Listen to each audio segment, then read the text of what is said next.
Wudu merupakan syarat salat. Tanpa wudu, salat kita tidak sah. Atau kita sudah berwudu tapi cara yang kita lakukan itu salah, maka juga mengakibatkan salat kita tidak sah karena tidak sahnya wudu kita. Maka simaklah penjelasan berikut agar kita bisa berwudu dengan cara yang benar dan cara yang sempurna. Sebelumnya kita sudah membahas tentang fardu wudu yang pertama tentang niat, maka kita lanjutkan fardu wudu yang kedua tentang membasuh muka atau wajah. Maka di sini muncul pertanyaan, batas mana wajah yang dimaksud?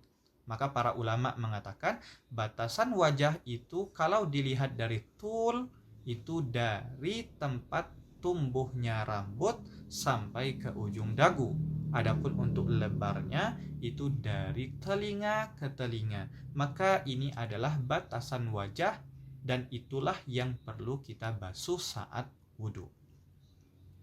Namun di sini ada catatan, ketika kita membasuh muka, kita harus menyampaikan air ke kulit dan juga rambut-rambut yang ada di wajah. Para ulama mengatakan ada 20 macam rambut yang ada di wajah.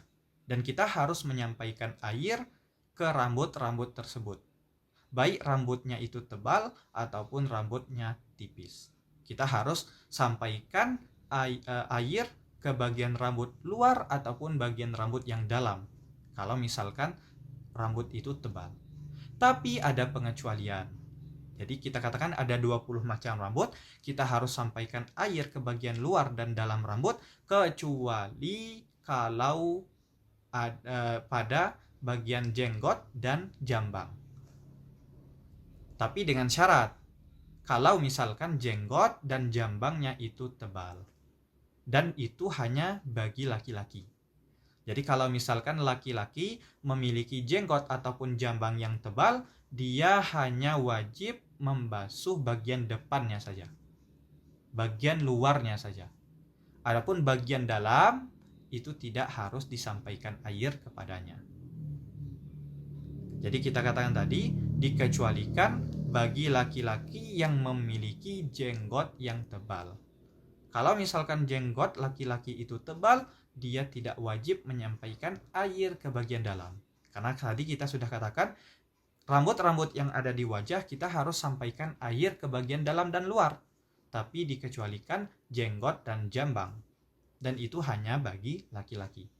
Maka kalau misalkan ditakdirkan ada perempuan yang memiliki jenggot yang tebal, dia tetap harus membasuh bagian dalam dan luar jenggot tersebut. Namun di sini muncul lagi pertanyaan, apa batasan, apa patokan jenggot atau jambang itu dikatakan tebal dan dikatakan tipis? Maka di sini para ulama menjelaskan, kalau misalkan dari jarak kita ngobrol atau yang dikenal dengan majlisut takhatub itu sekitar 3 dhira ataupun 1,5 meter.